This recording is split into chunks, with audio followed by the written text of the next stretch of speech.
Hello friends and neighbors. I've been doing book reviews on YouTube for almost 3 years now, and there are certain books that people keep requesting for me to do, or keep asking if I'd read. And there's one book in particular that I've gotten a lot of requests, and I have finally read it, and I have my review of it for you today, and that book is Coraline by Neil Gaiman.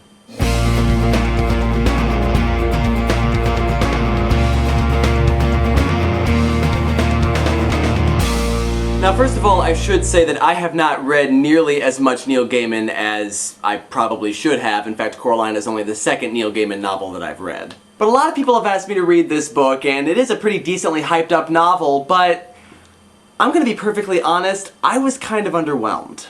And it may just be that my expectations for this book were too high, because as a children's book, it's actually pretty good. My experience with Neil Gaiman is, as I said, limited, but the little bit that I've read of him, I really love his writing. He's another one of these sort of whimsical authors that uses a lot of caricature-type description, kind of along the same lines as Roald Dahl or Lewis Carroll. And his descriptions and his quips and all that sort of thing, they're really fun to read. And the concept behind this novel is actually pretty original and creative. It's about a little girl named Coraline who essentially finds another world, kind of in the same way that Dorothy finds Oz or that Alice finds Wonderland. The difference is that this world is almost entirely parallel to her own. Like, almost everything is exactly the same, except my perception is it's made of paper. The difference between the world that Coraline lives in and the world that she discovers is that the world she discovers is pretty much perfect for her. At least, that's what she thinks at first. She gets to eat whatever she wants to eat, she gets to play with fun toys, she gets to do whatever she wants to do, and she has people around her who love her and appreciate her and don't get her name wrong. Her parents in the other world in particular are perfectly willing to spend time with her anytime she wants them to spend time with her. But it becomes clear throughout the novel that all of this world is strictly from the imagination of one particular being, and this particular being wants to keep Coraline for herself. Now, the story is very well constructed, very well put together. I especially like the duality between the two worlds. You've got the imperfect real world and the perfect paper world, and there's one aspect of the story in particular that shows us this duality. Coraline, of course, has to fight her way out of the paper world, and the way that she goes about this actually reads a lot like a video game. By that I mean, all the answers are laid out. The solution is a very simple one to understand. It's like going through a video game where everything that you need is laid out in some part of the game. You find it, you go on to the next part of the game, etc. You even have this Deus Ex Machina with the stone and the hole in it that she just happens to come across, and also a little bit with the cat. But then she does everything that she needs to do, she fights her way out of the paper world, she allegedly accomplishes her task, but the story's not done yet.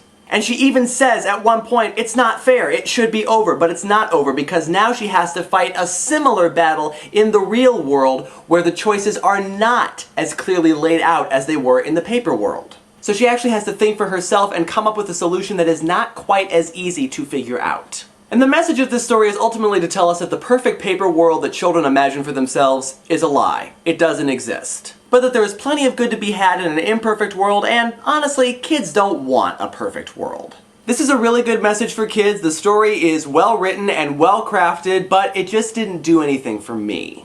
And I think the reason why comes down to two complaints, a minor complaint and a major complaint. The minor complaint is that this story is actually paced pretty quickly, and so for me anyway, the spooky atmosphere that a lot of kids feel when reading this didn't really get a chance to build up. And so for a lot of people, my sister included, this was a pretty scary story, but I didn't really feel frightened by it. But that might simply be because I read it fairly quickly, and so for a kid who's reading a slightly slower pace, the atmosphere might have a little bit more time to build up. However, the major complaint that I have, and the thing that keeps me from giving this book a top rating, is that the main character of Coraline simply is not interesting.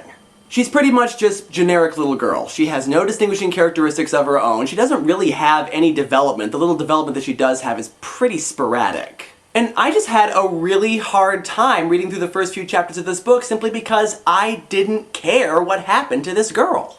Now, the generic little girl character has worked in other stories like Dorothy and the Wizard of Oz or Alice in Alice's Adventures in Wonderland. And the nice thing about the generic protagonist is that it allows children to impose their own personality on that character, and so they can easily relate with that character. However, in the case of Alice in Wonderland and the Wizard of Oz, at least then, even if the character wasn't that interesting, the land that they were visiting was. Which is not to say that the paper world in Coraline isn't interesting, but once you get past the fact that it's a parallel world that's perfect and out of this woman's imagination, there's really not much more to say about it. And even though, yeah, we know the generic protagonist can work, we also know that characters that are interesting and have distinguishing and unique characteristics can also work, and they have the added benefit of working for adults as well as children. Which, as most of you know, is one of the main reasons why I don't like The Wizard of Oz, and it's why I don't like Coraline maybe as much as I would have had the character been fleshed out a little bit more. All that being said, though, I do think that this is a pretty good book, especially for kids. It's got spooky atmosphere, it's challenging, and it's got a really good message. On the worth meter, I would give this a worth owning used. I think if nothing else, it's worth having it in your children's library, but you might want to find it at a used bookstore instead. And that does it for this book review. Until next time, this is Matt Gaiman reminding you that if they come after you with the buttons, run!